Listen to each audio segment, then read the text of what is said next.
বিসমিল্লাহির রহমানির রহিম। আসসালামু আলাইকুম। এই দৃশ্যটা হচ্ছে চট্টগ্রাম কালুরঘাট কর্ণফুলী নদীর দৃশ্য।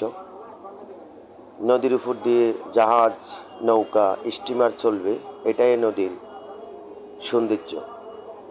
নদীতে যদি নৌকা, স্টিমার, ট্রলার না চলে তাহলে নদীর সৌন্দর্য কখনোই বৃদ্ধি পায় না। বিশেষ করে আপনি এই কর্ণফুলী নদীতে আসলে দেখবেন বিভিন্ন রকমের জাহাজ, ছোট ছোট নৌকা, বালুর ট্রলার এবং অনেক রকম ছোটোখাটো জাহাজ দেখা মিলে এসব নদীতে আসলে। যদিও কালুরঘাট ব্রিজের এখানে বড় কোনো জাহাজ দেখা না মিললেও আপনি যখন চট্টগ্রাম নতুন ব্রিজ যাবেন সেখান থেকে অনেক বড় বড় জাহাজ দেখা মিলে। চট্টগ্রামের এই নদীর উপরে প্রায় অনেক মানুষের জীবন জীবিকা নির্বাহ করে, কেননা এই নদী থেকে মাছ ধরে প্রায় মানুষ তার জীবন জীবিকা নির্বাহ করে থাকে। এই নদী থেকে মাছ ধরার পরে সে মাছগুলি স্থানীয় বাজারে বিক্রি করা হয়। এই নদীর আরও অনেকগুলা বৈশিষ্ট্য রয়েছে। বিশেষ করে এই নদী থেকে অনেকগুলা বালু উত্তোলন করা হয়। এই বালুগুলো এখান থেকে উত্তোলন করার পরে বিভিন্ন উন্নয়ন কাজে লাগানো হয়। বিশেষ করে চট্টগ্রাম কালুরঘাট থেকে যে বালুগুলো উত্তোলন করা হয় সে বালুগুলো চট্টগ্রামের শহরের ভিতরে এ বালুগুলো বিশেষ করে উন্নয়ন কাজে লাগানো হয়।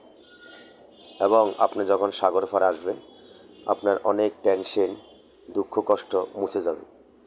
এখানে পর্যটকের খুবই সুন্দর একটা জায়গা করে দেওয়া হয়েছে।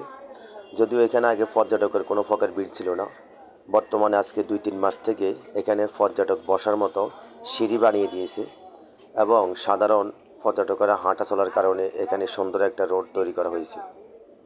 সেজন্য প্রতিদিন বিকালবেলা হলে এখানে পর্যটকের ভিড় হয়ে থাকে। বিশেষ করে প্রতি শুক্রবার সরকারি ছুটির দিন এখানে অনেক পর্যটকের ভিড় হয়ে থাকে।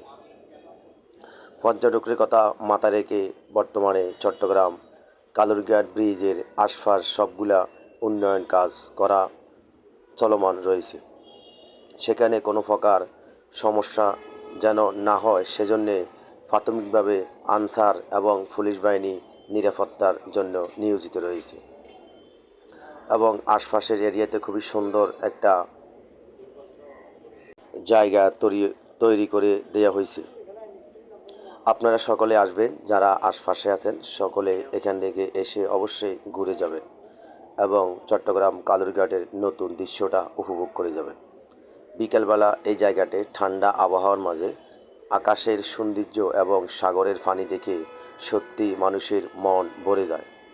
যারা এখানে এসে থাকে পর্যটক, ওদের সাথে কথা বললাম, ওরা বলে বিগত দিনের সাথে বর্তমানে এই জায়গাটা অনেক সুন্দর করা হয়েছে।